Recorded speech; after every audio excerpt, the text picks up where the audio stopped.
Artificial intelligence requires massive power. Remote mining operations operate completely off the grid. Right now, these distinct industries are on a collision course. To understand why, you have to look at the power density of modern tech. Hyperscale data centers demand an astronomical amount of continuous electricity, and legacy power grids simply cannot provide enough capacity to keep up. Meanwhile, heavy industry faces a completely different geographic reality.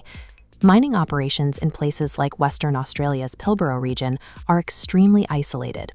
To survive in these harsh environments, mining companies historically imported millions of tons of diesel fuel just to keep their excavators and processing plants running.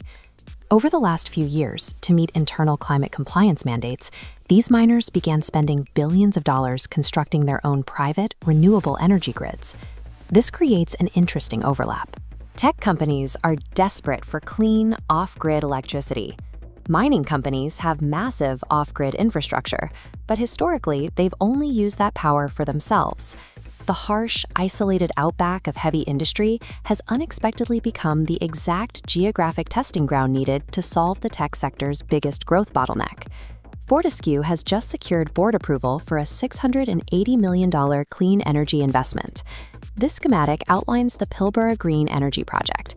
It is a 200-megawatt, fully integrated renewable system paired with large-scale battery storage, completely detached from any national grid.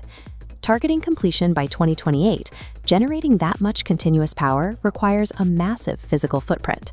This $680 million allocation is entirely separate from the company's pre-existing $6.2 billion decarbonisation program.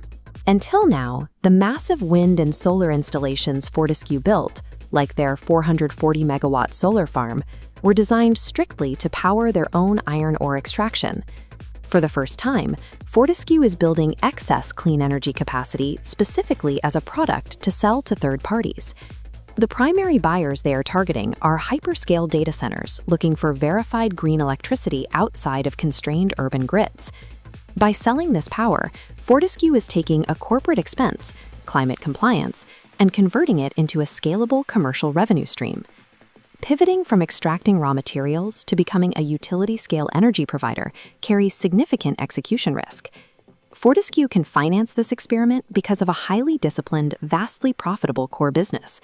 In just 9 months, the company shipped a record 148.7 million tons of iron ore. This balance sheet compares their capital reserves against the new investment. Fortescue holds $4.2 billion in cash versus $1.6 billion in net debt. This capital buffer allows them to comfortably absorb the $680 million project cost as a fully funded proof of concept. Traditional earth-moving resource extraction is providing the exact capital bedrock required to fund the future of digital infrastructure. While 200 megawatts is a substantial starting point, the immediate project is built to test a much larger strategy. The board's stated roadmap, plotted here, targets a multi-gigawatt expansion beyond the year 2030. Scaling to a multi-gigawatt off-grid platform provides a permanent solution to the grid capacity bottlenecks currently stalling AI development. Zooming out, the broader mining sector possesses the exact combination of vast land, deep capital reserves, and off-grid operational expertise that tech companies are actively searching for. This integration connects two previously separate supply chains. The power generation required for heavy industry is being repurposed to feed the global digital footprint.